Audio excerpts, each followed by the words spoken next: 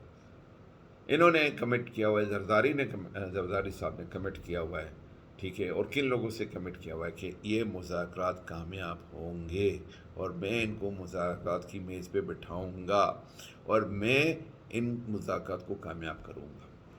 تو یہاں پر زرداری صاحب کا بھی اسٹیک ہے، اور زرداری جیسے سب کہتے ہیں کہ ایک زرداری سب پر بھاری، اور زرداری صاحب کو ماننا بھی پڑے گا کہ وہ جس چیز کا بیڑا اٹھاتے ہیں وہ اس کو فائنلی اس بیڑے کو، اس کام کو وہ کمپلیٹ کرتے ہیں۔ He is a complete package, he is a complete man, he is a complete politician. آپ اس کے اوپر کتنا بھی ان سے اختلاف کریں، لیکن یہ بات ماننی پڑے گی کہ زرداری کی جو سیاست ہے پاکستان کے حساب سے دیٹ از بیسٹ۔ انہیں پتہ ہے کہ میرا دشمن کون ہے، میرا دوست کون ہے، کس کو کس طریقے سے ڈیل کرنا ہے اور کس کو کس طریقے سے ڈیل کرنا ہے، سب سے دوستی ہے ان کی۔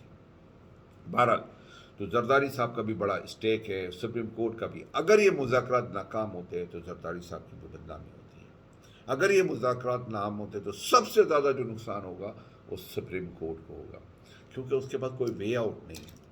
وہ الیکشن کی ڈیٹ دے چکے ہیں، اگر وہ ڈیٹ پہ الیکشن کس طرح کرائیں گے، اس کے لیے ڈنڈے کی ضرورت ہوتی ہے، اس کے لیے پیسوں کی ضرورت ہوتی ہے۔ پیسہ فیڈرل گورنمنٹ کے پاس ہے، ڈنڈا فوج کے پاس ہے، تو فوج تو ساتھ نہیں ہے، اسٹیبلشمنٹ تو ساتھ نہیں ہے، ٹھیک ہے۔ اسٹیبلشمنٹ کس کے پیچھے ہے؟ دو کہ اسٹیبلشمنٹ نے یہ کہہ دیا کہ جی ہم کو تو 245 کے ذریعے بلایا جا سکتا ہے، اور جب ہم کو فیڈرل گورنمنٹ بلائے گی تو ہم آئیں گے، لیکن پس پردہ تو ہاتھی کے دانت دکھانے کے اور کھانے کے اور ہوتے ہیں۔ تو بہت بڑا اسٹیک ہے سپریم کورٹ کا۔ سپریم کورٹ بہت بڑا نقصان ہو جائے گا جسٹس عطا بندیال کا، اگر یہ مذاکرات ناکام ہوئے اور اس کے بعد سب لوگ ایک بند گلی میں پھنس جائیں گے۔ اور آپ لوگ کہنے والے پی ٹی آئی والے جو کہتے ہیں نا کہ جی اس کے بعد ایک نااہلی ہو جائے گی، یہ ہو جائے گی، آئی ڈونٹ تھنک سو کہ سپریم کورٹ اس طریقے سے اس لیول پہ جائے گی اور سپریم کورٹ الیکشن کروا لے گی۔ I don't think so until and unless سارا پورا پاکستان باہر آ جائے، انٹل اینڈ انلیس لوئر سارے باہر آ جائے، انٹل اینڈ انلیس سارے ججز مل جائے، جو کہ پریزنٹ سینیریو میں بہت مشکل لگتا ہے۔ بہرحال دیکھتے ہیں کہ کیا ہوتا ہے، لیکن گیم میں ایک ٹوسٹ بھی آ گیا ہے، ایک ٹوسٹ بھی ہے گیم کے اندر، کیونکہ اب ہے نا ایک اور پتا، جو یہ ایک شطرنج کی چال ہے تو اس کے اندر چالوں پہ چال چل رہی ہے، تو ایک اور چال جو ہے وہ موو ہوئی ہے پی ٹی آئی کی طرف سے، اور جو پی ٹی آئی کے دونوں جو اسپیکرز ہیں وہ ایک پٹیشن ہے نا داخل کرنے والے ہیں سپریم کورٹ کے اندر، اور یہ پٹیشن ایکسیپٹ بھی ہو جائے گی کہ کیونکہ کیئر ٹیکر گورنمنٹ نے 90 ڈیز کے اندر الیکشن نہیں کروائے تو لہذا اسمبلی کو بحال کر دیا جائے۔ اب سپریم کورٹ اگر یہ بحال کر جاتی ہے، جو کہ بہت مطلب امپاسبلٹیز میں بھی ہے، لیکن پاکستان میں ایوری تھنگ از پاسبل، ٹھیک ہے، تو یہ امپاسبلٹیز میں سے بھی ہے، تو اسمبلی بحال ہو جائیں گی، صوبائی اسمبلی پنجاب کے پی کے بھی ہو جاتی ہے، ایک مذاکرات میں بات ہو جاتی ہے کہ چلو ٹھیک ہے سپٹمبر کے اندر، کیونکہ پی ڈی ایم کہتی ہے سپٹمبر میں الیکشن ہونے چاہیے، تو کہتے ہیں ٹھیک ہے اسمبلی بحال کر دیں، آپ بجٹ کے بعد اسمبلی توڑ دیں، ہماری اسمبلیوں کو بھی بحال کر دیں، ہم بھی اپنی اسمبلی توڑیں گے۔ اچھا، اس کا فائدہ یہ ہوگا کہ بلوچستان کی گورنمنٹ بھی نہیں ٹوٹے گی، وہاں پر سینٹ کے چیئرمین اس کے اندر اسٹیک ہے، بلوچوں کا اسٹیک ہے، سندھ اسمبلی بھی نہیں ٹوٹے گی کیونکہ زرداری صاحب کی وہاں پر گورنمنٹ ہے، یہ دونوں گورنمنٹیں بھی آ جائے گی کیونکہ پی ٹی آئی کو فائدہ ہو جائے گا، فیڈرل گورنمنٹ بھی بچ جائے گی۔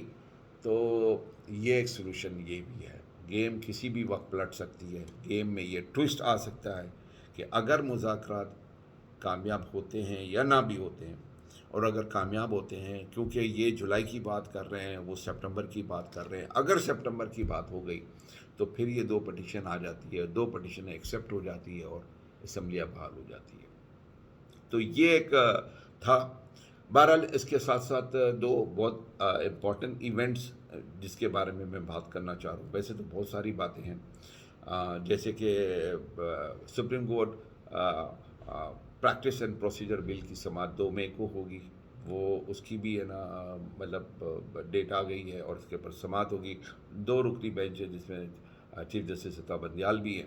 اس کے علاوہ جو ہوا ہے ڈسٹرکٹ الیکشن کمشنر فیصل آباد، اس نے chief election commissioner secretary chief election commissioner کو خط لکھا ہے کہ جتنی بھی چیف الیکشن کمشنر ہے اس کی جائیدادیں ہیں جو ان کی اپوائنٹمنٹ سے پہلے تھی اور ابھی کی، اور ان کے پیسے کتنے بنے، کتنا بنا.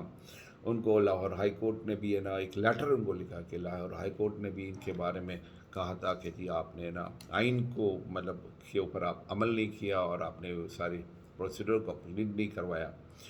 تو ایک اپلیکیشن چلی گئی ہے اور اس کے بعد یہ اپلیکیشن سے سب ڈیٹیل آئے گی. تو ایز پر دی انفارمیشن یہ سارا معاملہ ہے نا سپریم جوڈیشل کونسل میں چلا جائے گا اگینسٹ چیف الیکشن کمشنر راجہ سلطان سکندر سلطان صاحب کے خلاف. تو بات یہ ہے کہ یہاں پر بھی دیکھتے ہیں کیا ہوتا ہے.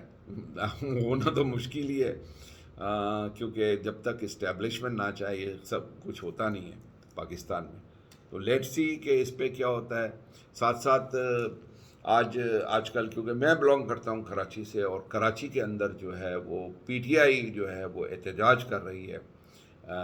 پوری کراچی کے اندر انہوں نے احتجاجی کیمپ 2 دن سے لگائے ہیں اور آج بھی ان کے کیمپس لگ رہے ہیں. اور مردم شماری میں جس طرح کراچی کی آبادی کو کم دکھا گیا، انتہائی ظلم اور انتہائی فراڈ بات ہے. ایم کیو ایم بھی اس کے خلاف ہے، جماعت اسلامی بھی اس کے خلاف ہے، پی ٹی آئی بھی اس کے خلاف ہے، کیونکہ اس کا سراسر فائدہ جو ہے پیپلز پارٹی کو پہنچ رہا ہے. اور یہ بات جو ہے نا مطلب لاڑکانہ کی آبادی 25% بڑھ گئی، سکھر کی آبادی اتنی % بڑھ گئی، نواب شاہ کی آبادی اتنی % بڑھ گئی، لیکن کراچی کی آبادی 5% ڈکریز ہو گئی. عجیب بات ہے، کراچی کی آبادی کم ہو گئی اور باقی سارے پورے سندھ کی آبادی بڑھ گئی.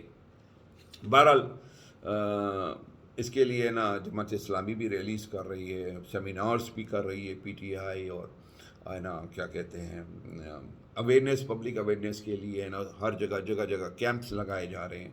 لیٹ سی کیا ہوتا ہے. ایم کیو ایم بظاہر تو مردم شماری کے بارے میں بات کرتے ہیں، لیکن ساتھ میں اعتماد کا ووٹ بھی ہے نا اس کو دے دیتے ہیں شہباز شریف کو. ایم کیو ایم کا پتہ اس دفعہ انشاءاللہ تعالیٰ بالکل صاف ہو جائے گا. یہ سیٹیں یہاں پر اگر اب مقابلہ ہوگا تو میرا خیال کے اندر جماعت اسلامی اور پیپلز پارٹی اور پی ٹی آئی، اور اگر پیپلز پارٹی نے اگر زیادہ گیم نہیں دکھائی تو ظاہر ہے کہ اوبویسلی پی ٹی آئی ہے نا وہ وننگ یہاں سے نکلے گی اور پہلے سے زیادہ سیٹیں اٹھائے گی. لیکن اور جو ایم کیو ایم کی زیادہ تر سیٹیں ہیں وہ ڈسٹریبیوٹ ہو جائے گی between Peoples party and Jamaat Islami. Let's see کیا ہوتا ہے. اب تک کے لیے اتنا ہی. پاکستان زندہ باد.